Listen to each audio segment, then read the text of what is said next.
No sé si quieren pasar adelante, si quieren micrófono. ¿Se escucha bien? Yo grito, así que... No sé si está la presentación lista. Sí, lo bajamos. Ay.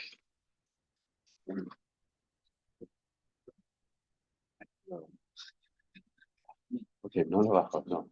¿Está en uno de estos? No. Ok, no. ¿Se descargó? ¿Dónde se descargó? Ahí. ¿Pero? ¿Aberto? ¿Dónde está Beto? En el Google.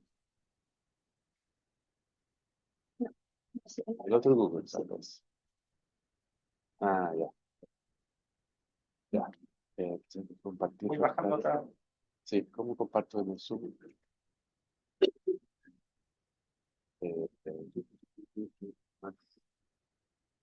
¿No? Compartir pantalla ya no se hace. Compartir. Sí. Colapso. Vamos a guardar, vamos a grabarlo. Ya. Creo que estamos bien. Ok, bueno, buenas tardes ya a todos y a todas. Muchas gracias por estar acá, muchas gracias también por la invitación a este seminario. Yo voy a tratar de enfocar, digamos, a estas preguntas que están planteadas, que nos dejó planteada la presentadora de esta mesa. Esto es parte de un proyecto de investigación que llevamos a cabo un equipo que está integrado. Bueno, a mi nombre ahí está Fernando también Baeza, de la UC, y el doctor Portero Alvarado de la Casa, que está acá también nos acompaña. Esto es un proyecto, un fondo de ser regular, que lo que intenta, quiero contextualizar un poco, que lo que intenta hacer es básicamente entender los procesos de migración de espacio urbano a zonas rurales de 3 regiones del sur de Chile. Este proyecto está inscrito en el grupo de sociología y fundamentalmente queremos entender cómo, cómo se generan los procesos de reapropiación identitaria de clases medias que se van de ciudades al sur de Chile. Está muy escrito, mucho escrito sobre sociología urbana de las clases medias y actividades de clases medias y cómo se construyen en ciudades a nivel global, pero poco en este tránsito de lo urbano a lo rural. ¿Ya? Ese es el contexto general. Entonces, como antecedente, una de las cosas que nosotros tenemos, y ahí voy puntualizando por qué estoy en esta mesa, digamos, ¿no?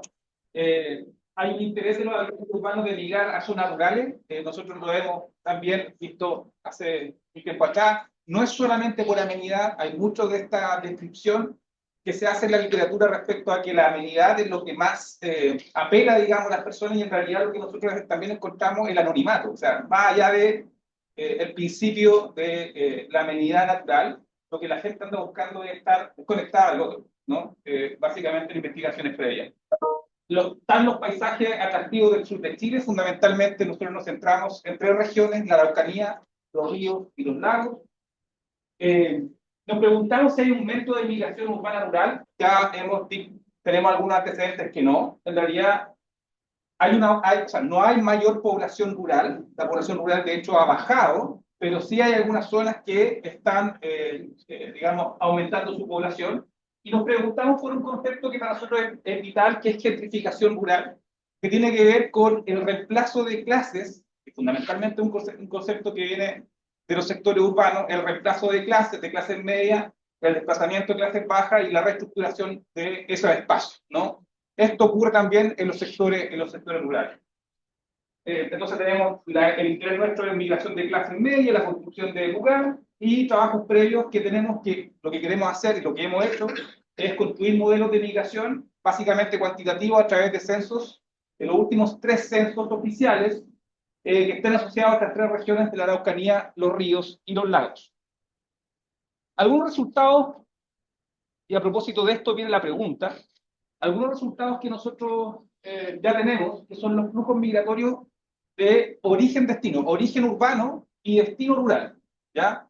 Desde el 92 hasta el 2017, básicamente lo que muestra acá son las 10 primeras comunas comunas con áreas rurales, ¿no? De destino rural, y el origen de dónde vienen.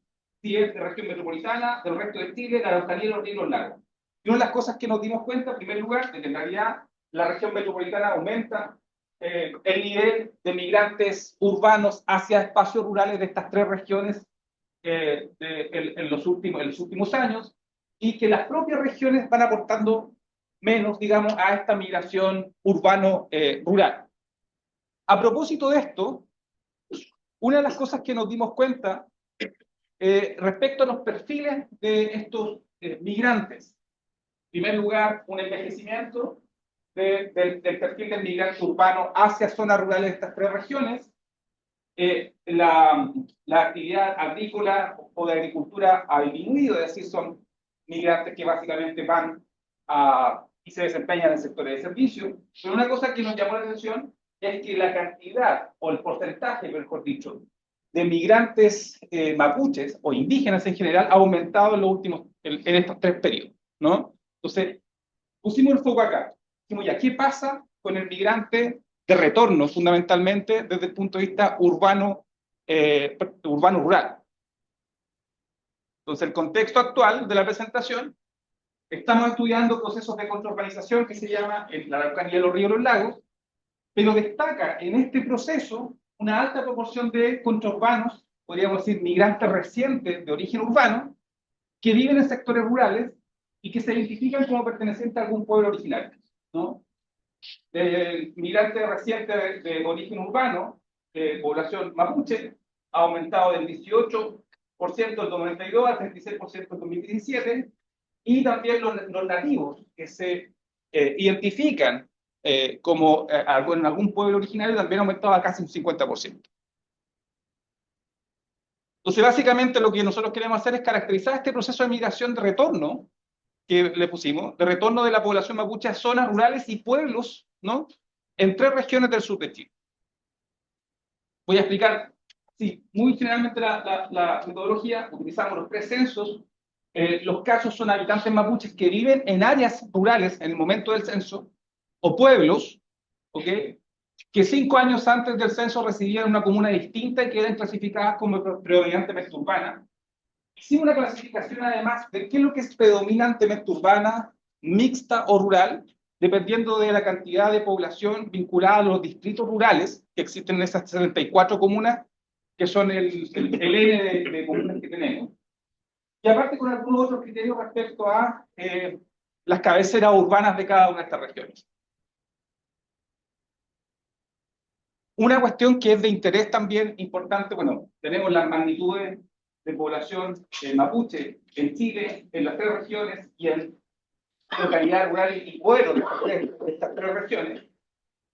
Ha ido mutando, ¿ok? Pero una cosa que me gustaría destacar aquí también, que nosotros también tenemos claro de que el dato, digamos, del censo es un dato complejo, ¿no? Tenemos un problema de subdeclaración en términos de identidad indígena el año 2002 en el censo, y una sobredeclaración en el año 2017, que ha estado también súper establecida en la literatura, pero lo que encontramos es que en esta región en general, esta sub y esta sobre en general es más baja. Nosotros tenemos cuatro tipos de tipología, o sea, cuatro tipos, digamos. El no migrante, el que nunca se movió; el migrante absoluto, que en realidad se movió solamente una vez; el migrante reciente, de retorno, que se fue y volvió, siempre desde hacia un origen, hacia un espacio urbano y vuelve a un espacio rural; y el migrante reciente que ha migrado varias veces en estos periodos. Algunos datos. Estas dos categorías de migrante reciente retorno y migrante reciente puro, le pusimos, son para nosotros muy importantes. De estas dos categorías, los que son de origen urbano han aumentado en el último tiempo. ¿Ok? Me voy a apurar porque me queda poco tiempo. Gran parte de los que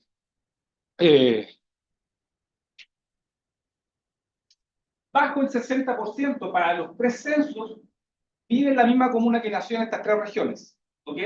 El porcentaje que se va de la comuna en que nació ha aumentado hasta un 20% que se queda en la misma región. Es decir, nace una comuna y se queda en la misma región. Siempre desde lo urbano a lo rural. ¿Ok? En la región metropolitana ha disminuido esta migración desde lo urbano a lo rural, y en el resto de Chile el porcentaje más bajo. Lo que nosotros también hemos hecho es reconocer las 10 comunas de residencia anterior de la población mapuche contraurbana, que retornan, es decir, hacia dónde se fueron. De alguna manera, cuando salieron de estas 3 regiones, están listados de las 10 primeras comunas por cada una de los censos, y qué comunas recuperan más esta población mapuche desde lo urbano hacia lo rural. ¿Ok? Y aparece también este listado. Ya estoy terminando. Una de las cuestiones que también nos interesa es las características de este migrante mapuche que retorna desde lo urbano hacia localidades rurales de estas 3 regiones, es que el nivel educacional ha aumentado en términos de aquellos que alcanzan nivel educacional superior. Educación superior, el porcentaje es mayor en estos 3 años, y aparte es muy similar al migrante no mapuche, que en realidad las actividades de agricultura tienden a caer y las actividades de servicio tienden a aumentar. ¿Ya? Y esto es lo último. Lo que nosotros hicimos también es estamos probando con modelos de regresión logística, en la cual ponemos distintos escenarios. Un tipo de escenario básicamente es combinar cuál es la probabilidad de que un migrante mapuche regrese al lugar de donde salió, ¿no? Y fundamentalmente en esta lógica urbano-rural. Y lo que tenemos es que la población mapuche que nació en una misma comuna o mixta, que es rural-urbana, tiene más probabilidad de retornar que los que nacieron en una comuna urbana. La probabilidad de retornar es mayor para la población mapuche que fue hasta alguna comuna de la región metropolitana. Aquellos que fueron allá, la probabilidad es mayor en estos 3 años, 3 periodos, digamos, 3 censos de retornar. Pero al incluir en el modelo 2017 la tasa de pobreza comunal, que también la metimos, de la comuna de residencia anterior, la región de residencia previa, por ejemplo, los migrantes que vivieron años atrás en comunas con mayores niveles de pobreza por ingresos tienen más probabilidad de retornar a la comuna de nacimiento. Y por último, que la pobreza de la comuna de nacimiento, en cambio, no tiene ningún efecto sobre la probabilidad de retornar, lo que sugiere que son más los factores de exclusión los más explicativos del retorno y no los de atracción, ¿no? Recién estamos viendo este tipo de cosas mezclando otros tipos de variables en estos tres censos. Simplemente es un trabajo descriptivo que está abriendo como betas, pero ¿qué nos interesa a nosotros? Más allá de algunas cosas que ya he dicho. ¿Cuál es el potencial gentrificador, entre comillas, de esta población de área de interés? A propósito de la charla inicial, Edith planteaba esta conexión o esta interfaz urbano-rural, estos procesos de movilidad. Bueno, acá la gran pregunta es también qué trae estas comunidades mapuches que regresan a zonas rurales, ¿no? Donde en realidad el tipo de vida es muy distinto, por ejemplo, al que han desarrollado en la región metropolitana. O sea, simplemente preguntas. La idea nuestra es desarrollarla a nivel más cualitativo ya en los próximos años. Eso, muchas gracias.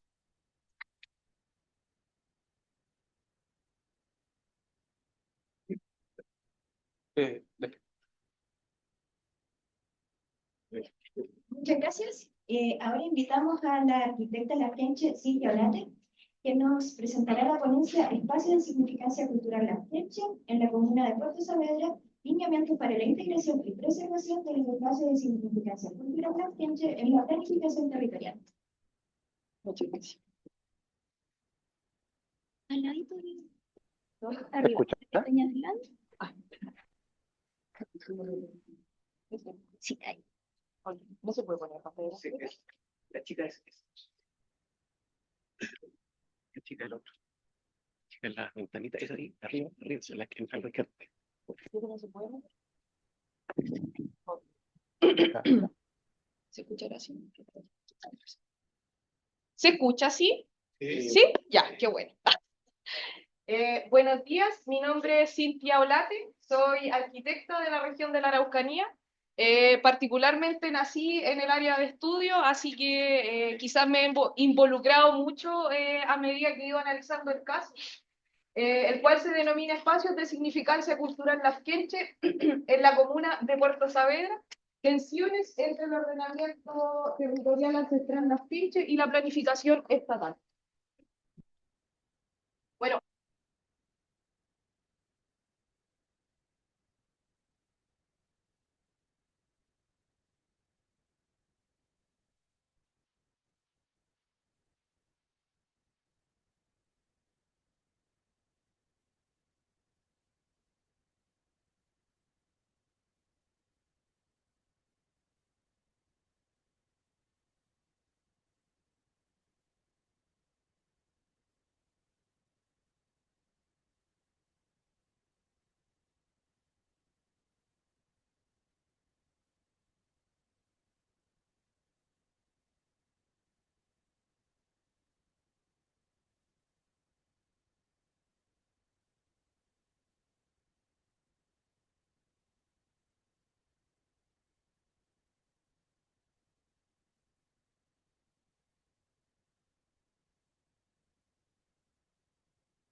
territorial estatal. ¿La aprieto aquí? Sí.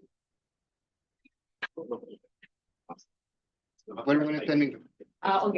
Bueno, y la metodología, mencionar que la metodología de análisis tiene un predominio cualitativo, debido a que se hace un levantamiento de entrevistas con las personas que habitan las comunidades de la zona de estudio, y ellos son quienes identifican los espacios de significancia cultural, quienes los definen y también quienes definen qué nivel de deterioro ha tenido a través del tiempo. También existen unas limitantes respecto a que, debido a que los espacios de significancia cultural tienen muchos de ellos connotaciones sagradas, la ubicación que se genera en la cartografía que vamos a ver más adelante no es tan específica como quisiéramos, debido a que estaríamos revelando espacios que para ellos son de una alta connotación espiritual.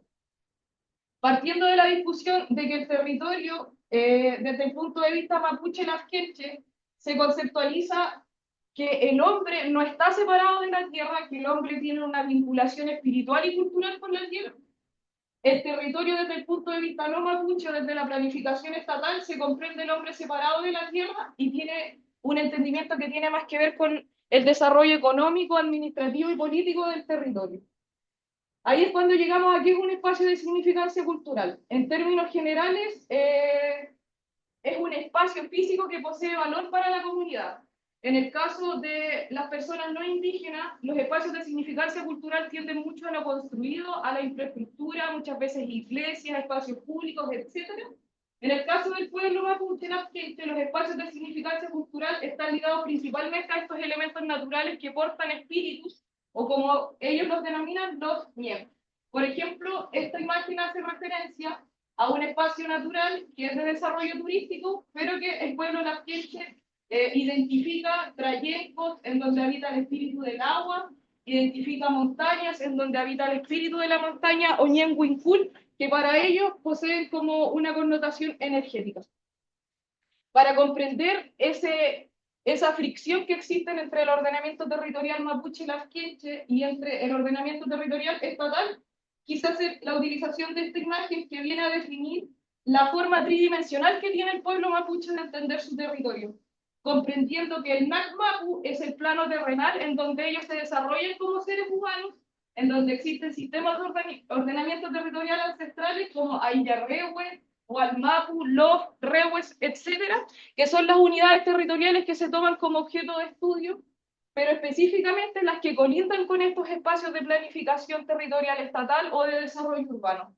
Y se toma en consideración también el Huenumapu o tierra de arriba, que viene a definir la dimensión espiritual del pueblo mapuche, teniendo en consideración que todo lo que hacemos en el plano terrenal repercute también en el plano espiritual, debido a que los elementos naturales que albergan los espíritus ancestrales mapuches son los portadores físicos que tenemos en el plano terrenal, en donde nosotros nos podemos comunicar con esos espíritus. La tierra de abajo, Minchemapu, es la tierra donde se ubican las energías negativas, pero que para efectos de esta investigación no los vamos a tomar en consideración. Ya. De manera rápida, Puerto Saavedra lo conforman 10 ayarrehues. Los ayarrehues son 9 rehues, es decir, es la agrupación de varios los que conforman un rehue, y un ayarrehue vienen a ser 9 rehues vinculados.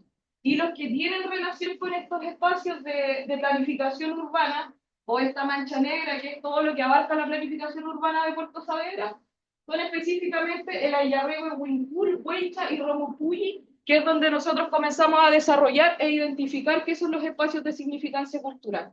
Asociado al territorio de análisis, la línea roja viene a identificar lo que son las áreas de desarrollo indígena, que también plantea una fricción desde el punto de vista de la conformación de los límites de las áreas de desarrollo indígena, que desconocen las otras unidades territoriales ayarrehue. Entonces nos preguntamos cómo la planificación territorial estatal viene a reconocer o desconocer los elementos de organización territorial ancestral. Aquí hacemos un zoom, todo lo que está demarcado con esta mancha de color rojo, viene a denotar como el crecimiento urbano que ha tenido la comuna de Puerto Saavedra, teniendo el contraste en 1990, 2009 y 2024, en donde podemos ver una progresión en donde todo el desarrollo urbano de Puerto Saavedra se va posando sobre los ayarrehues, desconociendo de que también son terrenos indígenas y afectando directamente sus espacios de significancia cultural. Bueno, en el levantamiento de información, las personas entrevistadas que no pertenecen al pueblo mapuche identifican como espacios de significancia cultural todo lo que son estos espacios construidos o de desarrollo urbano, lo que está en color rojo que viene a ser de desarrollo productivo agrícola, y lo que está en esa mancha café que viene a hablar de su desarrollo productivo ganadero. Es decir, todos sus espacios de significancia cultural denotan espacios construidos o de desarrollo económico. En contraste con los espacios de significancia cultural identificados para el pueblo lazquenche, podemos ver una gran diferencia, que todas estas se refieren a elementos naturales, denominados menocos, que vienen a ser como humedales donde ellos desarrollan la extracción de hierbas medicinales, viñatúes, trayectos, el tour, cementerios ancestrales, campos de chupones, que es donde comienzan a aparecer otros espacios de significancia cultural que tienen más que ver con su desarrollo comunitario, en donde ellos pueden traspasar su conocimiento de voz a voz, de generación en generación. Bueno, la identificación cualitativa que se desarrolla, la apreciación indígena, es que todos los espacios de significancia cultural analizados en esos tres IRM están en un estado de deterioro, en contraste con la apreciación no indígena, que habla de que tiene un buen estado. ¿Por qué se genera esa diferencia? Porque la identificación de la infraestructura que existe se cualifica como positiva para el pueblo no indígena, pero para el pueblo indígena significa que está fragmentando sus espacios de significancia cultural. Para cerrar, quería plantear una pregunta de cómo nosotros, como planificadores o ciudadanos, comenzamos a ver el territorio bajo estas lógicas indígenas. Planteamos una cartografía que viene a reconocer el plano terrenal, el plano espiritual, entendiendo de que todos estos espacios de significancia cultural tienen un espíritu asociado. Por lo tanto, tienen energías asociadas y espacios ceremoniales asociados. Y todo lo que modifiquemos en el plano terrenal nos viene a restar espacios de comunicación espiritual. Entonces planteamos una lógica de que quizás la planificación debiese entenderse bajo estas lógicas multidimensionales, en que no puedo mover un espacio de significancia cultural porque está ligado a un campo energético. Para cerrar, quería concluir con esta cartografía que nos viene a hablar de la transformación de los espacios de significancia cultural y cómo se genera esta fricción desde un pensamiento que es estatal, del Estado, que viene a identificar como de significancia cultural todo lo que está marcado en negro, pero que se posa sobre un espacio de significancia cultural identificado por el pueblo indígena, generando una fragmentación de estos mismos. Entonces, la lógica es cómo podemos repensar estos espacios de significancia cultural desde una mirada tridimensional, cuestionándonos cómo vamos a incluir la participación de las personas mapuches en primer, segundo y tercer orden, o sea, que tengan la capacidad de decidir cómo reconocemos los espacios de significancia cultural y cómo podemos cuestionarnos y redefinir los conceptos de límites. ¿Vamos a seguir considerando que los límites son solo líneas que dividen los territorios o vamos a repensar esos límites como zonas o espacios que influyen a nivel ecosistémico en otros espacios como los de significancia cultural? Y finalmente, ¿qué define realmente un espacio de significancia cultural? Porque en contraste con la planificación territorial estatal, nos damos cuenta que muchas veces tiene que ver con espacios arqueológicos, con lo tangible, y cuando entramos en el plano del entendimiento indígena, nos damos cuenta que las lógicas tienen un campo que es multidimensional. Muchas gracias.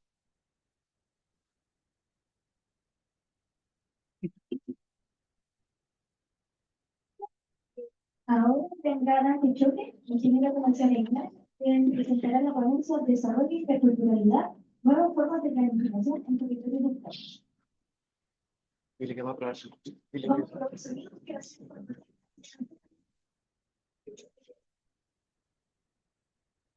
Dante, ¿tú nos escuchas? ¿Aló? ¿Me escuchan?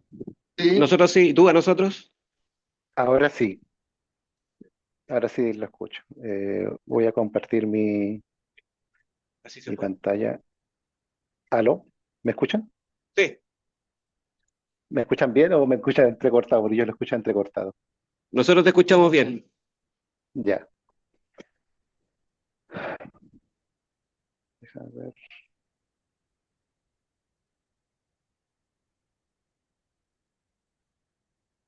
Alguien está compartiendo y no puedo compartir la pantalla. Un momento. ¿Aló? Sí, un momento. Nos dice no puede compartir. Ya. la pantalla. Un momento. No. Puede ser. A ver, no sé. ¿Dónde se habilitó la cámara de... No es compartir pantalla. Más importante. Si pueden, si dejan de compartir, parece que puedo compartir. A ver, sí. Ahí sí. Intenta ahora. A ver. No, me dice no puede comenzar a compartir la pantalla mientras otro participante está compartiendo. A ver. Varios participantes que pueden participar. A ver. Intenta ahora. A ver ahora. Ahora sí, ahora sí.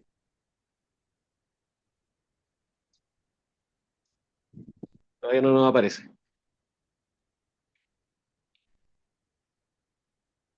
Mm,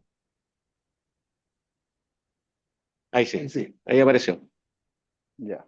Deja ver. Ahí, ¿pueden verlo? No, Sí. no, todavía no. Sí, Solo se ve tu fondo de pantalla. yo estoy compartiendo ahora. Ahí sí. Ya. Todo es muy lento, pero ahí sí. Sí. Bueno, ¿puedo partir o no? Sí, parte nomás. Ya, bueno, buenas tardes a todos. Yo soy Dante Choque, soy doctor en estudio latinoamericano y soy investigador también del Centro de Estudios Interculturales Indígenas.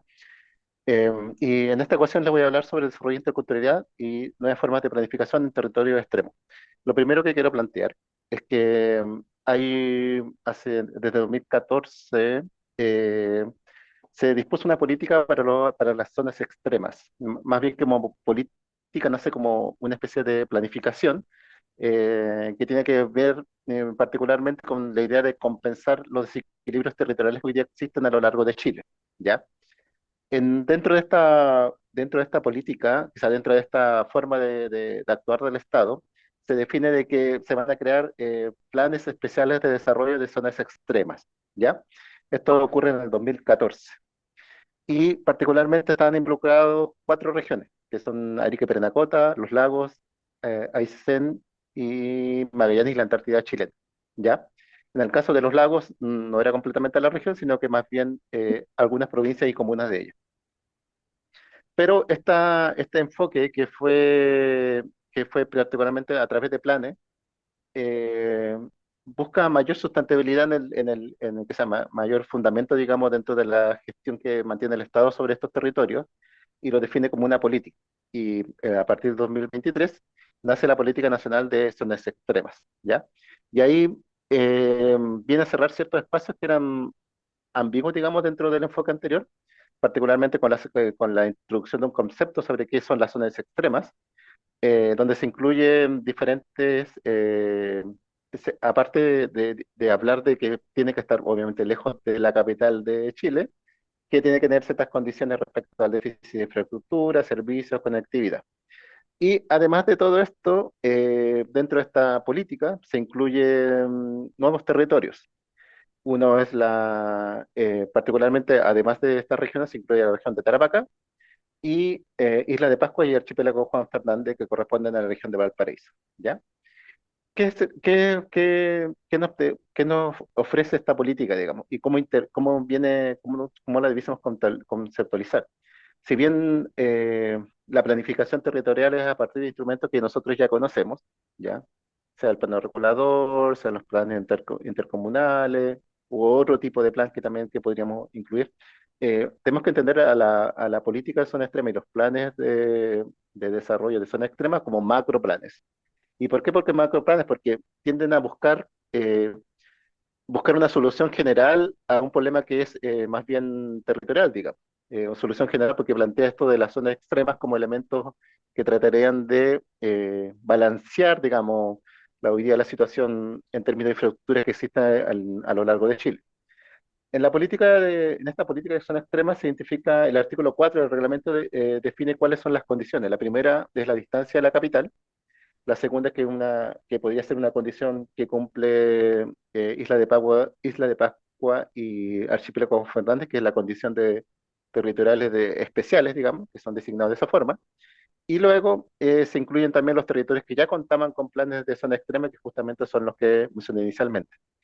Y respecto a este criterio, el criterio A, que es la distancia, se define que tiene que ser una distancia superior a 1.500 kilómetros entre la capital regional respectiva y la capital nacional, que es Santiago, siempre que conlleve un déficit de disponibilidad de servicios, infraestructura, conectividad, logística y prestaciones disponibles a los territorios, ¿ya? Dentro de esta política y su reglamento, digamos, se establecen también algunos principios. Es bien curioso cómo se va desarrollando este reglamento porque incluye una cantidad importante de políticas, no las voy a mencionar todas, pero hay algunas que llaman mucho la atención, que es, por ejemplo, la equidad territorial, la intersectorialidad, la pertinencia, la sostenibilidad, la sustentabilidad y la participación ciudadana. Yo puedo enfocar a dos temas en esto. Lo primero es ver cómo ha ido creciendo esta concepción. En el primer proceso, que fue de 2014 a 2024, consideraba solamente 4 regiones, 12 provincias y 30 comunas. Y ahí están las regiones como las mencioné, Arica, Parinacota, Aysén, Magallanes, la Antártida y los lagos. ¿Ya? Acá la visión era un poco de entender los extremos geográficos continentales, ¿ya? Entendiendo que como son espacios que están mucho más lejos de Santiago, son espacios en los cuales hay un desequilibrio respecto. Y luego en este segundo proceso que comienza se incluyen 6 regiones, 16 provincias y 39 comunas, ¿ya? Y aquí la concepción se agrega esta idea de extremos geográficos continentales e insulares, digamos, que involucran. Entonces, si bien está la región, entre comillas, integrada a la región de Valparaíso, no es que esté lejos de Santiago, sino que tiene territorios que están muy lejos de la capital, que sería justamente esta isla, ¿ya? Y aquí empezamos a ver algo que es muy interesante cuando empezamos a contrastar estas regiones con la cantidad de población indígena que existe en Chile, porque tanto en Arica, Parinacota como en Tarapacá hay un importante número de personas que se identifican con los pueblos Aymara, Quechua.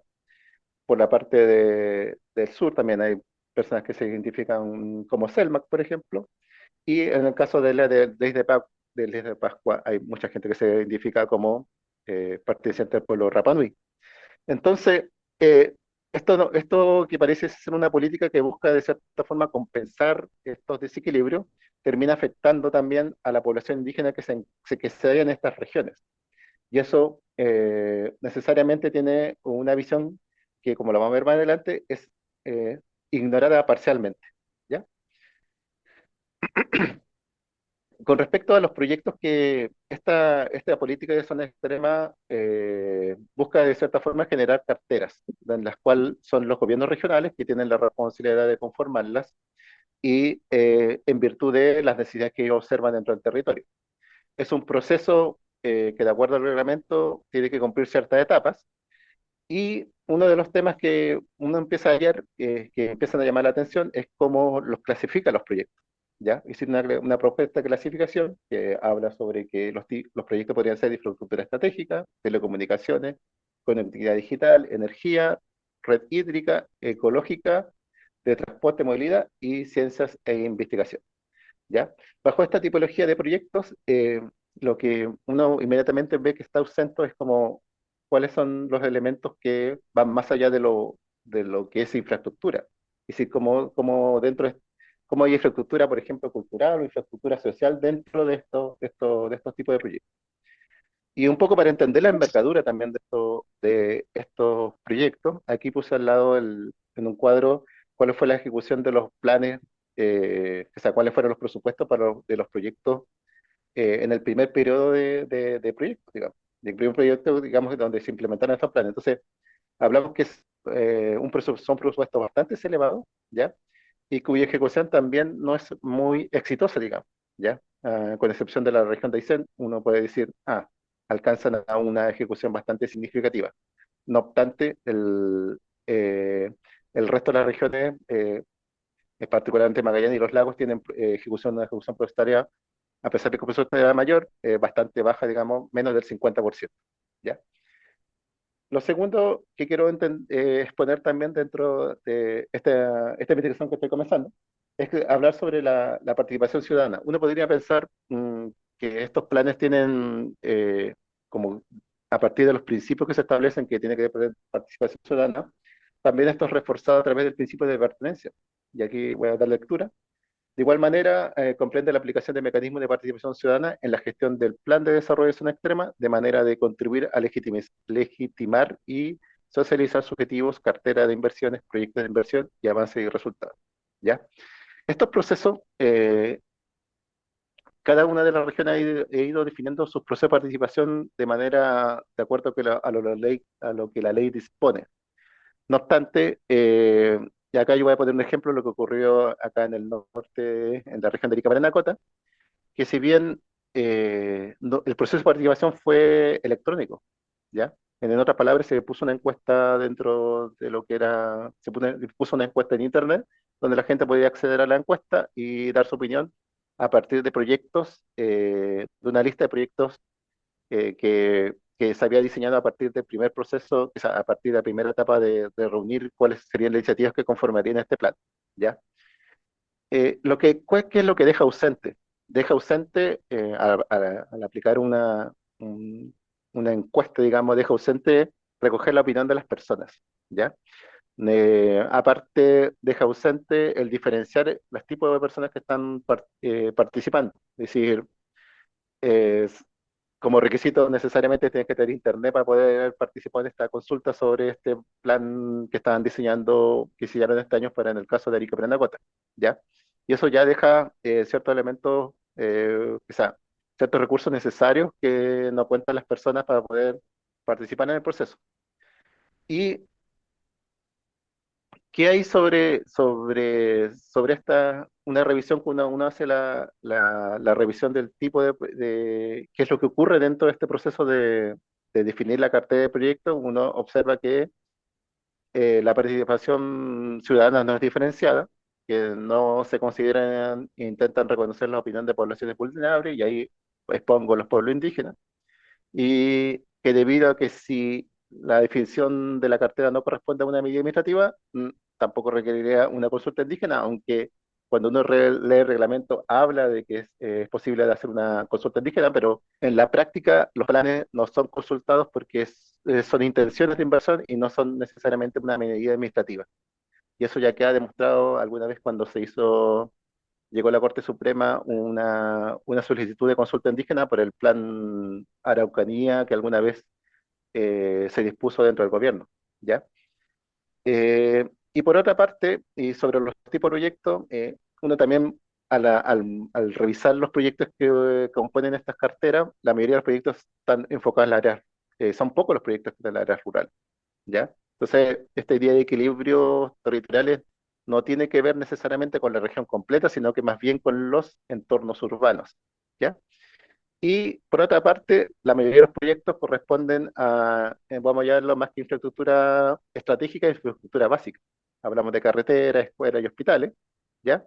Donde también se ve una ausencia respecto a otro tipo de infraestructura que uno podría pensar, que son, por ejemplo, centros culturales, museos, elementos que te permitan dar cierta identidad a los territorios, ¿ya?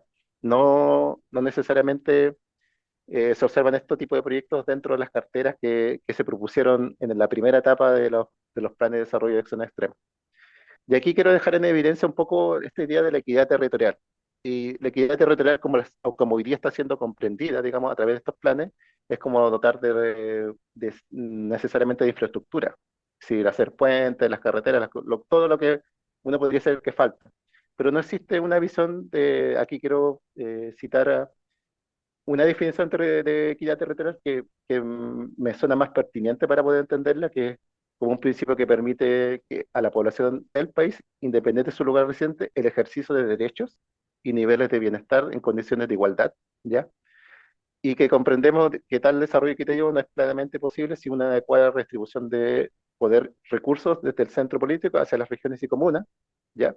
Y yo no me voy a centrar solamente en el hecho de la disposición de recursos, sino que también en el hecho de cómo estos recursos buscan satisfacer este ejercicio de derechos, ¿ya? El acceso a, a servicios a través de infraestructura, la infraestructura no solamente es un elemento que constituye, no sé, es una mejora, digamos, en la movilidad, es una mejora, no sé, en el transporte, es una mejora en la vivienda, sino que hay que verlo también como cuáles son las condiciones en las cuales dicha infraestructura tiene una función más identitaria dentro de los territorios, ¿ya?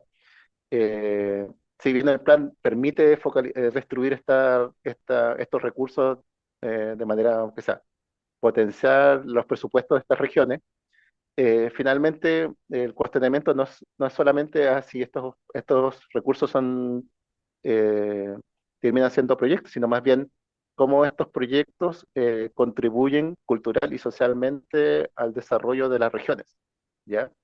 Porque muy excelente podría ser, no sé, construir una carretera que permite la movilidad entre dos zonas, pero si todos estos proyectos se focalizan en los tornos urbanos y no alcanzan a permear los territorios rurales, digamos, donde están la mayoría de las poblaciones indígenas, y tampoco capturan la opinión que estas poblaciones tienen respecto a estos desarrollos, finalmente terminamos generando un desequilibrio no Aló, nacional, Dante, sino que sí. Estamos en tiempo. ¿me escucha? Estamos en el tiempo. No sé si podemos pasar a las conclusiones y seguimos discutiendo en el periodo de discusión. Sí. Ahora vine a terminar con esta frase. Ah, ya. Que si bien al final el plan de zona extrema, sí, o sea, resuelve los desequilibrios territoriales del lado de Chile, pero no resuelve los desequilibrios a nivel regional. Esa era el final. Eso. Muchas gracias.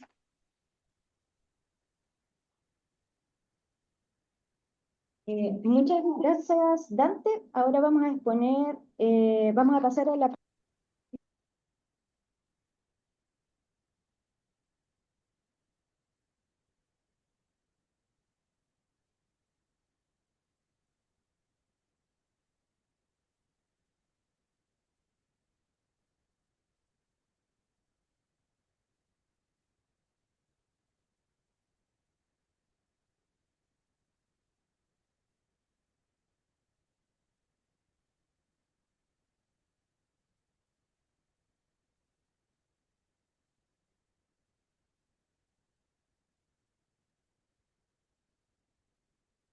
Hola, ¿me escuchan? Yo no escucho quién está moderando, pero si me escuchan puedo compartir.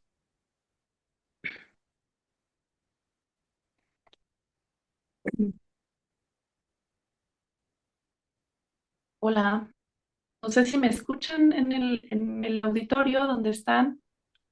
Buenos días a todas y todos.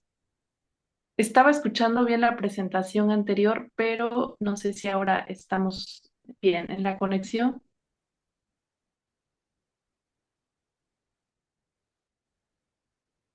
Eso es. A ver, Erika, ¿escuchas ahí? ¿Puedo compartir? Escucha, sí, puedes compartir. Ok, vamos a intentarlo. La conexión está fallando un poco. Bien. Ah, A ver, bien. intenta. Sí, estoy compartiendo, ¿ya se ve la pantalla? Todavía viene en camino. Ok. Bueno, buenos días. Aprovecho un poco en lo que se está compartiendo la pantalla. Pues agradecer el espacio con todas, todos, todes quienes están compartiendo la palabra, extendiendo sus reflexiones en torno a estas preocupaciones comunes que tenemos todas y todos los que cohabitamos en algún territorio. Ya, ahí Eh, se ve bien. Bien, bueno, yo voy a extender mi palabra, por ahí háganme señas cuando esté yo abordando el tiempo, ¿no? Siempre quisiera uno compartir más, pero sabemos que el tiempo está ordenado de manera que podamos extender todas las reflexiones. Pues bien, es estas reflexiones que yo comparto con ustedes desde Oaxaca, ¿no? De aquí de nuestros territorios de México, pues intenta extender justo los surcos, los caminos que hemos andado colectivamente en relación a la experiencia que hemos tenido de manera colectiva o personal frente a las políticas hegemónicas del Estado en México y también la vida en comunidad que he tenido a 10 años de retorno a ella, ¿no? Entendiéndome así como alguien que es de un pueblo originario, pero que tuvo que salir y que regresa en estos últimos 10 años, ha estado en retorno en relación a comprender y entender la relación de estas políticas que demandan también a los compañeros y compañeras que estamos fuera en reflexionar qué está pasando en nuestra comunidad. Entonces, territorio, tensiones en la vida comunal y el pensamiento colonial surgen justo de estos caminos que hemos estado andando. Les contextualizo muy rápidamente el territorio del que yo me coloco, como desde estas reflexiones toman esta espacialidad, ¿no? En donde estamos ubicados como Candelaria Loxicha, un territorio zapoteco que está ubicado en la Sierra Madre del sur de Oaxaca, ¿no? Entre un espacio elevado, más de 2000 metros sobre el nivel del mar, y también con mucho contacto con la parte sur del Océano Pacífico del país, del México, ¿no? Donde encontramos estas dos relaciones entre la vida que se desarrolla en esta comunidad.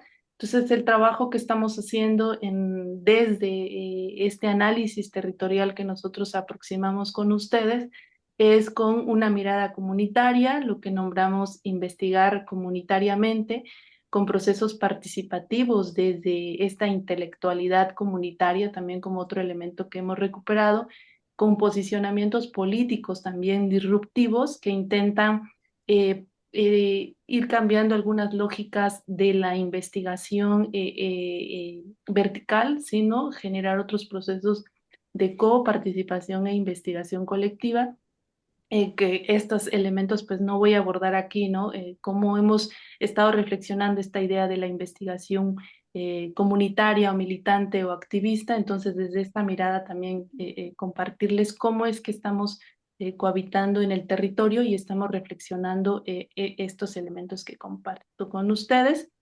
Y bueno, el trabajo se sitúa en una cultura diste, zapotecos, como una de las culturas más antiguas en el país, que predomina en prácticamente el 50% del territorio en términos de su variante lingüística, todo lo que implica la relación de las lenguas, ¿no?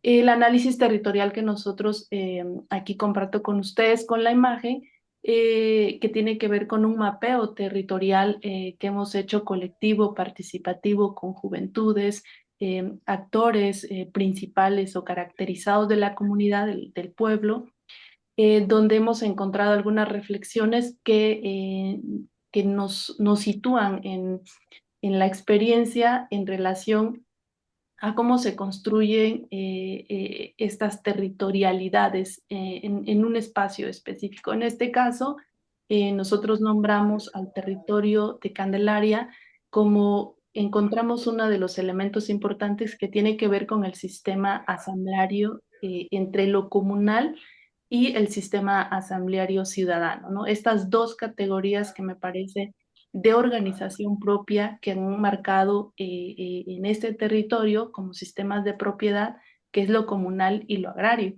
y por otro lado, que es lo privado, ¿no? Aquí señalamos, se pueden observar cómo este territorio de Candelaria está marcado de manera podríamos decir, de esta idea del ordenamiento territorial establecido por el sistema agrario, entre lo comunal y lo privado, ¿no? Lo comunal es lo que está en la parte sur y lo privado está en la parte norte, ¿no? Que ocupa menos espacio territorial.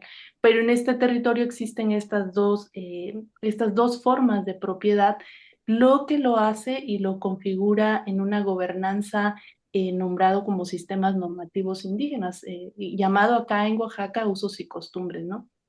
Esta comunidad es parte del 80% de los sistemas de gobiernos en Oaxaca, ¿no? Donde se establecen como planificación o administración política 570 municipios y el 80% de ellos se rigen bajo este sistema normativo indígena donde se resignifica la categoría de lo agrario y lo comunal, ¿no? Entonces, este territorio está en constante diálogo entre esta planificación que establece el Estado desde su territorio geográfico entre lo comunal y lo privado. Entonces está en constante reflexiones o acciones en relación a estas dos ideas de pensamiento, ¿no? Y cómo cómo constantemente están en tensión, ¿no? Entonces, desde ahí, de esta organización propia que es muy potente, en términos de organización comunitaria y de reexistencia como pueblo, también es muy compleja en relación a cómo coexisten ante las políticas de desarrollo de esta política de la idea de la modernidad, ¿no? Entonces, el habitar comunalmente, nosotros encontramos justo que está marcado por estas dos categorías, que es la asamblea comunal, donde radica su forma de existir en el territorio desde el uso y el cuidado, como también la forma de autorregulación de la vida y dialoga entre lo individual y lo colectivo. Para ¿sí? 3 minutos. Sí, para habitar y dialogar en lo colectivo y cohabitar juntos entre esto de lo humano y lo no humano, ¿no? El territorio desde la mirada de la cosmovisión de los pueblos indígenas en Oaxaca es como cohabitamos desde esta idea de la autorregulación de la vida comunal. Y existe otra categoría que influye en este territorio específico, la Asamblea Ciudadana. Entonces, como el espacio donde se integran las dos formas de vida desde lo originario y lo colonial, y lo comunal y lo privado. Entonces, estas tensiones muestran cómo se expresan los conflictos de coexistencia, estas relaciones comunitarias que nosotros encontramos desde la planificación de la idea del desarrollo, impone en un primer momento la concentración social, que marco ahí como en rojo. Lo que está en azul son las cuencas de los ríos de agua que alimentan parte del sur de Oaxaca, de este territorio amplio. Entonces, cómo estas relaciones establecidas por el sistema social dentro de una comunidad contrastan con la forma de pensar de la vida de lo comunitario, y en especial cuando hay un alto sentido de territorialidad ancestral, aunque lo que señalamos que muchas de las veces estas territorialidades ancestrales son ocultas o no reconocidas por las políticas impuestas desde la colonialidad, ¿no? Entonces, y esto demanda un alto nivel de organización cuando se encuentran estas problemáticas dentro del territorio. Ahí encontramos justo esto, señalamos también en rojo estos extractivismos que se generan desde lo privado. Todo lo amarillo señala donde existe una propiedad privada, y ahí existe un extractivismo del territorio, del agua, existen otras relaciones sociales, pero la comunidad intenta regular desde el sistema asambleario. Y aquí yo quiero recuperar, para ir cerrando, cómo las estructuras de modernidad y desarrollo en los territorios indígenas parecieran generar dinámicas y dicotomías en las territorialidades de estos pueblos, en especial en comunidades indígenas en Oaxaca. La división y formas de ordenamiento territorial establecidos por las políticas públicas y las otras formas de habitar por los pueblos definen el cómo se cohabita, y en muchos de los casos trae consigo procesos violentos, invisibles, como podemos nombrar la pérdida de la lengua generada por esta idea de la modernidad, y otras más frontales que implican la defensa del territorio al extractivismo de los recursos con los que cohabitan. Entonces, en este sentido, yo quisiera como ir cerrando en cómo estas relaciones también de planificación de la idea del desarrollo y desde la modernidad afectan o generan estas tensiones entre la vida comunal y el pensamiento colonial, pero cómo los pueblos generan sus propias dinámicas, sus propias, si lo queremos nombrar, categorías, en este caso, el sistema asambleario, que recupera la forma de vida ancestral de los pueblos indígenas, en este caso, en el país, pues están en constante tensión y diálogo. En algunos casos se negocia la coexistencia, y en otros casos se defiende la forma de pensar de los pueblos, ¿no? Con ello comparto como estas reflexiones a las que hemos nombrado nosotros, territorialidades, formas de existir y cómo se expresan estas formas de coexistir en las comunidades, en este caso donde hay un alto sentido del pensamiento comunal, filosófico y forma de organización para sostener sus propias territorialidades, ¿no? Que tiene que ver con la cultura, la forma en cómo cohabitan y cómo se extiende eso a otras comunidades. Entonces, coincidimos que estas luchas ante los mecanismos de la colonialidad y la forma de vida comunal que se enfrentan los pueblos, en muchos casos pareciera que está oculto esta forma de pensar de los pueblos, pero no existe y podemos dar mucha evidencia de estas relaciones constantes y tensiones que existen donde los pueblos persisten en su forma de vida como comunidades indígenas, ¿no?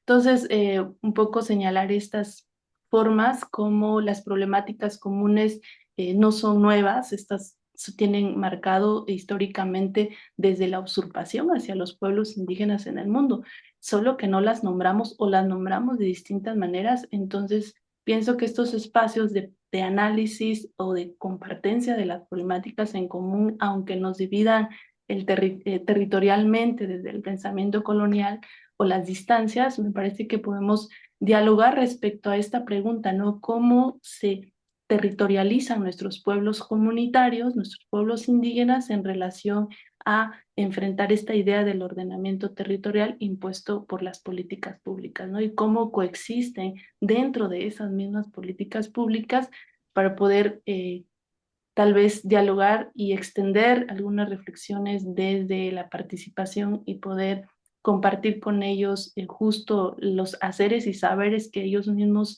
guardan desde su forma de organización para enfrentar retos en relación a cómo coexistimos ante estos cambios que han generado las políticas de la colonialidad. Entonces, yo con eso quisiera ir cerrando esta participación. Muchas gracias, Erika. Bueno, ahora damos espacio a el espacio de diálogo. Primeramente, si es que alguno de los exponentes tiene alguna consulta, alguna pregunta, algún comentario hacia los otros expositores. ¿No? Entonces vamos a partir por el público. Hola, Carle, ¿cómo estás? Soy Julio, un gusto verte de nuevo. Quisiera preguntarte, pues esto que conocemos como usos y costumbres, que también está en mi ponencia de mañana, da cierta autonomía a las comunidades. ¿Cómo influye esto para el proceso intercultural, verdad, que se da dentro de las mismas comunidades y que puede ser una herramienta más para poder enfrentar todo esto que les pasa? Lo digo porque no solamente, como tú lo sabes, se basa en la autonomía para nombrar sus propias autoridades, sino también la autonomía quizá para implementar un plan de estudios a sus escuelas, donde venga implementada la lengua, ¿verdad? Indígena, pues otros rasgos interculturales, ¿verdad? Que también se pueden dar. Entonces, ¿qué aportaciones desde los usos y costumbres en la interculturalidad dan las herramientas para poder enfrentar todos estos avances de despojo neocolonial?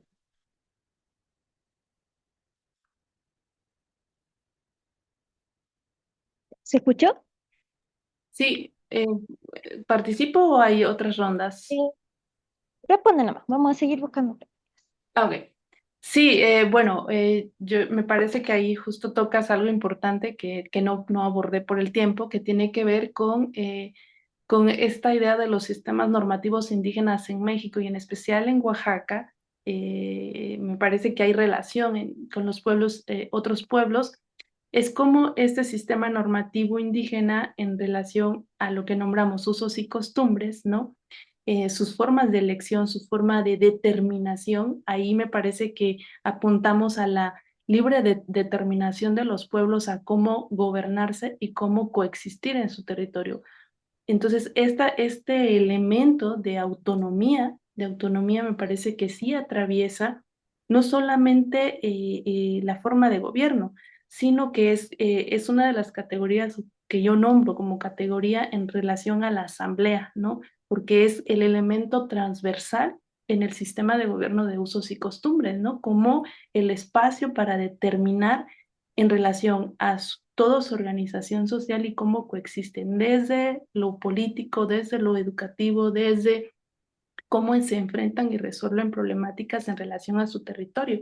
Entonces podemos encontrar cómo se ocupa la autonomía en términos de determinación y cómo también esta autonomía puede ser también en algún momento negada en relación a estas políticas que ha establecido el Estado, ¿no? De negar o de invisibilizar en la interseccionalidad, podríamos decir, de estas otras formas de pensar de lo moderno. Entonces, parece que recuperar este elemento en relación, como comenta Julio, como una categoría desde la interculturalidad para dialogar entre estas formas de vida de los pueblos y que nos muestran mecanismos, me parece muy importantes de defensa y de reexistencia que han construido históricamente los pueblos, porque que hoy, por ejemplo, en Oaxaca, en la comunidad de Candelaria, se hable todavía el bistec como zapoteco, después de más de 1000 años, nos está diciendo que hay mecanismos de reexistencia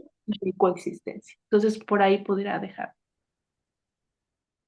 Muchas gracias. ¿Alguna otra pregunta?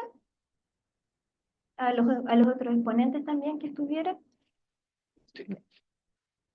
Buenas tardes, gracias por sus presentaciones y mi pregunta iría dirigida al primer exponente sobre el tema de la gentrificación rural.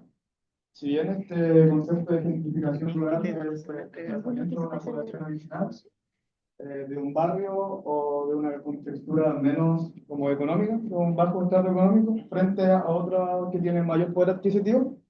Luego tú hablas de que esta gente rural fue despojada de su territorio, se movió a la ciudad y está volviendo a la ciudad. Y no sé si tú tienes algún dato que lo conecte con el bienestar social, si esta gente está volviendo para mejorar su calidad y bienestar social, recuperar su estado con el medio ambiente, o si bien solo lo hacen como por otro tipo de cosas. Vale, gracias por tu pregunta. En realidad, no son comunidades, no sé, pero no tenemos ese dato, no son comunidades que se desplazan porque fueron alojadas.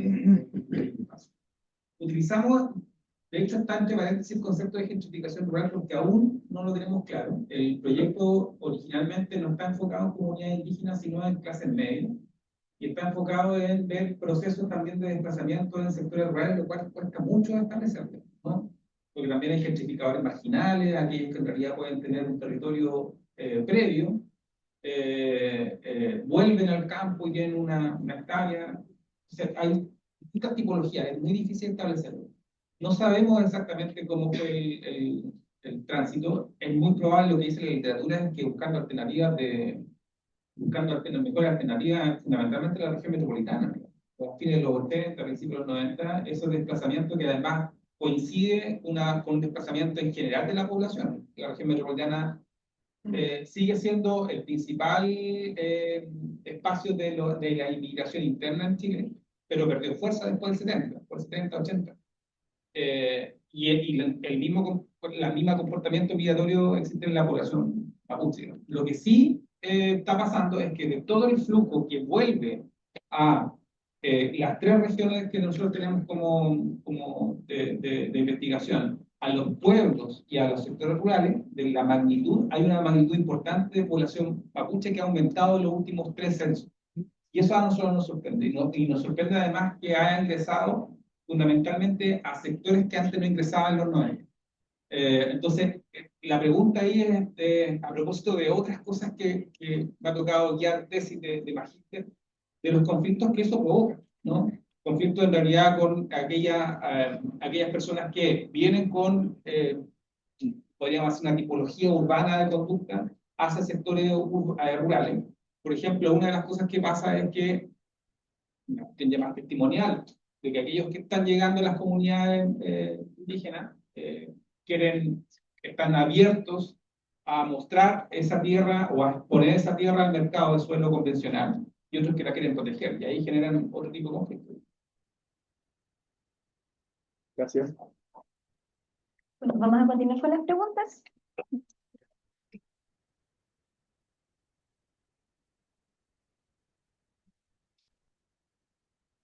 Buenas tardes, Pablo Gil del Ministerio del Medio Ambiente. Quería preguntar a Cintia Olate, ¿no? Me pareció muy interesante tu investigación.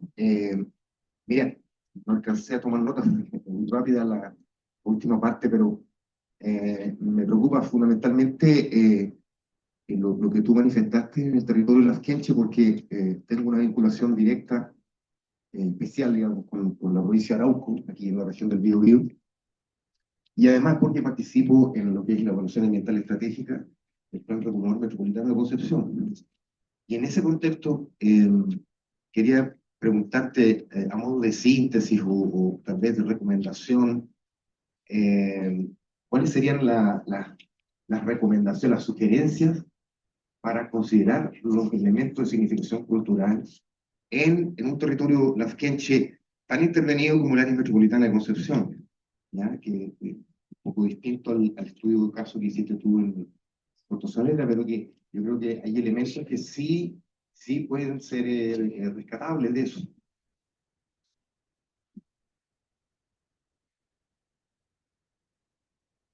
Hola, sí.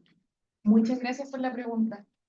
Bueno, por tiempo igual fueron puntos que no se pudieron tocar, que se están viendo en la investigación, que desde el punto de vista del aporte metodológico que plantea entregar la investigación, igual se propone tentativamente 4 criterios de identificación de espacios de significancia cultural, porque a lo largo del desarrollo de la investigación, mediante el levantamiento de entrevistas y todo con la comunidad, la literatura generalmente basa que los espacios de significancia cultural generalmente son los que están ligados a un espíritu.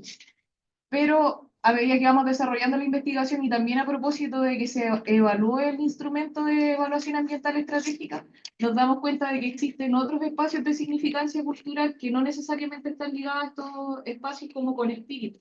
Hay otros que tienen que ver con el desarrollo comunitario, por ejemplo, extracción de fibras vegetales para tejido, que tiene que ver más con el desarrollo productivo que tienen las comunidades, otros que tienen que ver simplemente con espacios de congregación comunitaria, y otros que tienen que ver también con su desarrollo económico, que a diferencia del desarrollo económico de nosotros siempre está ligado totalmente a la tierra.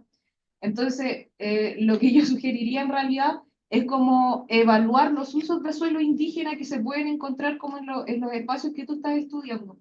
Si es que existen espacios de congregación comunitaria, si es que hay otros que sean ceremoniales, si es que hay otros que se le puede atribuir a elementos tangibles, rehues, cerros, etc. Siento que la herramienta de la identificación o de incorporación de usos de suelo indígena en la planificación nos ayuda como a medir espacialmente y reconocer esas áreas para nosotros poder alejarnos o tomar decisiones respecto a cómo nos vamos a enfrentar en esos bordes. Muchas gracias. ¿Hay alguna otra pregunta, algún comentario que quieran realizar? Ya, bueno, entonces,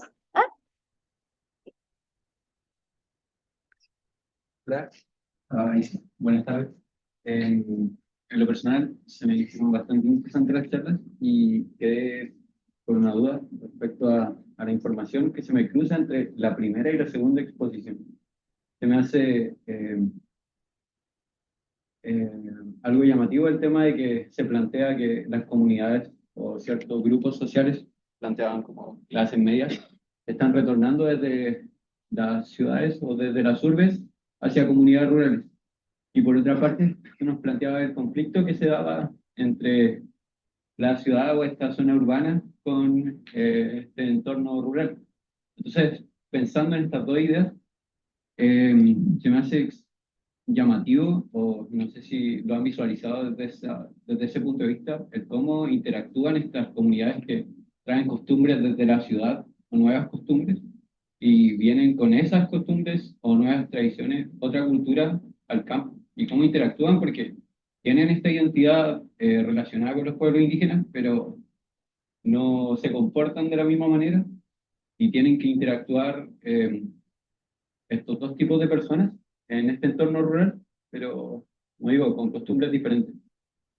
¿Tienen alguna visión ustedes respecto a eso?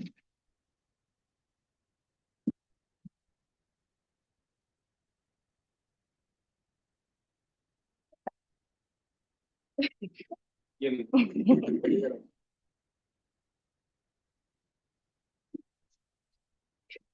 Sí, hola, buenas tardes.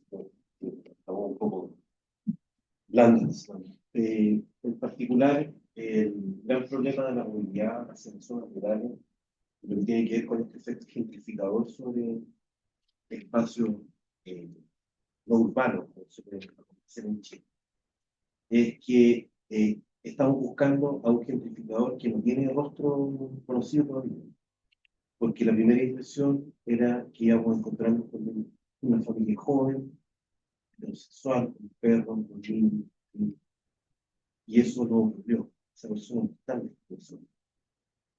Y eso ha sido bien sorprendente, yo lo digo a ustedes también.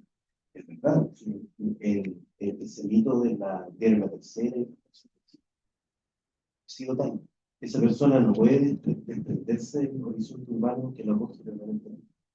Por lo tanto, no lo quiero. Yo creo que el elemento de clase es fundamental para comprender que la ruralidad en Chile, al caer en el vacío de la cuestión de su propia sociología, no determinada por la rutina laboral, no determinada por su origen o por pertenencia a algún grupo étnico de la nación, la ha ido despojando un poco de su propia agencia. Y creo que en lo fundamental, que nosotros hemos observado este movimiento hacia personas rurales particularmente, y ahí en el caso de la región de los lagos es fascinante, porque es una región gigante, es tan grande que llega a ser un poco invisible sus capacidades, y los movimientos que han ido generando sociedad, todo lo que va ocurriendo, por ejemplo, en las zonas costeras de la Araucanía, la visión costera de la región de los Libres, la zona costera de la región de los lagos, todo un misterio. Yo creo que ahí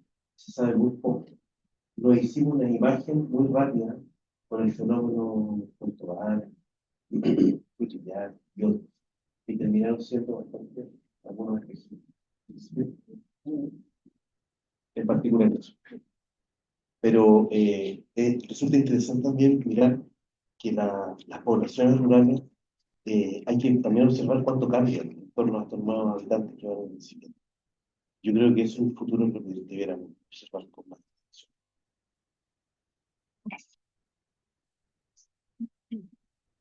Sí, bueno, un poco respondiendo a la pregunta de si es que nos hemos cuestionado cómo hemos visto reflejado ese momento o ese espacio en donde ya se empiezan a empalmar dos formas de habitar distintas. Yo creo que igual desde el punto de vista de la planificación, porque como persona que vive en una comunidad indígena, por supuesto que yo elegiría el turismo, como elegir que mi comunidad prevalezca a través del tiempo. Es una elección que no me la puedo sacar del cuerpo. Pero desde el punto de vista de la planificación, creo que tenemos que generar la tendencia de tener esa visión futura de cómo vamos a comenzar a coexistir con esas formas de habitar que son distintas a nosotros. Y en ese sentido, me parece interesante, que también por tiempo no lo alcancé a nombrar, que se generan tendencias donde cuando se empiezan a empalmar dos formas de habitar distintas, la planificación ya entra también a tener que transformarse en un rol distinto. Ya no distinguir en que existe el plano mapuche y el no mapuche, sino que distinguir que hay un espacio aparte, que es un borde, que es un área. Por eso planteaba el cuestionamiento de cómo podemos redefinir el concepto de límite y plantearlo como un área que va a estar en contacto con otra situación y que ambos van a tener que adaptarse para poder coexistir en armonía.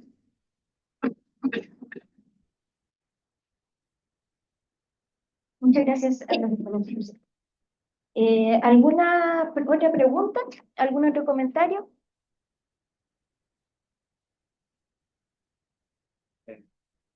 Hola, mi pregunta para Cintia. Quería saber cómo fue el recibimiento de las comunidades cuando se plantea sobre la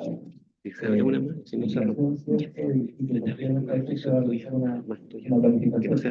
Contaba que tú eres parte del territorio, en nuestro caso, también pasó, queríamos saber más cómo fue la situación en una área más extensa y rural, a diferencia de acá que es solo rural. Me llevé una sorpresa. Me llevé una sorpresa porque yo soy la quenche del lago. Y las personas que entrevisté son las quenche del mar. Allá se sucede mucho como el fenómeno del quenche del lago Moody y el quenche del mar. Pero tuve un recibimiento que es bastante bueno. Yo precisamente habito en el Ayerrebo de Romucuy y la comunidad fue como bastante amable al momento de recibirme, pero también siempre resguardando lo que para ellos es un espacio significativo. Dentro de esa amabilidad siempre fueron súper tajantes de, oye, Cintia, nosotros vamos a compartir información contigo, pero hay información que te pedimos por favor que tampoco la compartas para que no se transforme como en una profanación de nuestros espacios de significancia. Pero a la vez, bajo esta lógica de esa transformación de pensamiento que también está teniendo el pueblo indígena, porque está entrando en conflicto con otras formas de vida, ellos entienden que hay que buscar una solución. Y creo que el medio de comunicación que nos ayudó a poder dialogar, porque también hubieron entrevistados que trabajaban para el municipio, que trabajaban para el Estado, fue precisamente el diálogo mediante el dibujo, mediante la cartografía y mediante el planteamiento que ellos mismos sugirieron, que era como entender todo en un plano tridimensional. Cuando yo me acerco a las comunidades con esta idea de que la planificación en 2 dimensiones, por supuesto que me recibieron mal, porque estoy replicando un modelo que a ellos no les acomoda. Pero cuando ellos sugieren, y a mí me parece súper sensato, poder redefinir en un trabajo comunitario esa forma de mirar y replantearnos la forma de dibujar para que planificadores que no son indígenas lo puedan entender. Existió como un nexo y un medio de comunicación que nos favoreció a todos y todo empezó.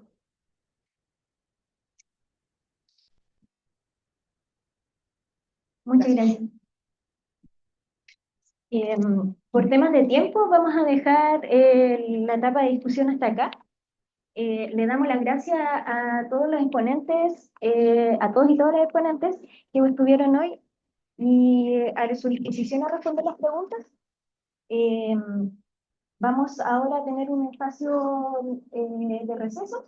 Si es que quieren seguir discutiendo en el receso. Y le damos las gracias. Vamos a continuar después con la siguiente mesa de planificación. Y eso, así se procede. Una cosita muy práctica. Bueno, agradecer el agradecimiento, sobre todo a Erika, ella que está desde México, de Oaxaca, a mí me tocó visitar Santiago. Agradecerle por su aporte. Yo creo que hay esta reflexión ahí entre la comunidad, la vida comunitaria, los modos de vida que se encuentran, algunos de ellos también, lo que están viviendo ella también allá respecto a estos modos. Lo práctico, no anterior habíamos tenido un poquito más de presupuesto y ahora vamos a invitar un almuerzo a los ponentes, ya nos da el espacio. Pero sí tenemos un lindo comedor, hay actividades comprar almuerzo aquí mismo, nos preguntamos en la cocina del frente. Lo interesante para nosotros es que en ese almuerzo siempre se da más conversa, así que si quieren van a comprar por ahí cerquita y podemos, acá tenemos café, tenemos algo más, y podemos compartir aquí el almuerzo y seguir conversando más tarde. Para empezar no tan tarde a las 9:30, va a ser un poquito retrasado, ¿ya? Y por favor, las encuestas de satisfacción, una cosa que consigue aquí, la vicerrectoría de vinculación. Sí, no, para que la expliquen ahí antes. Muchas gracias. Muchas gracias, mi pueblo originario, las estudiantes que vienen.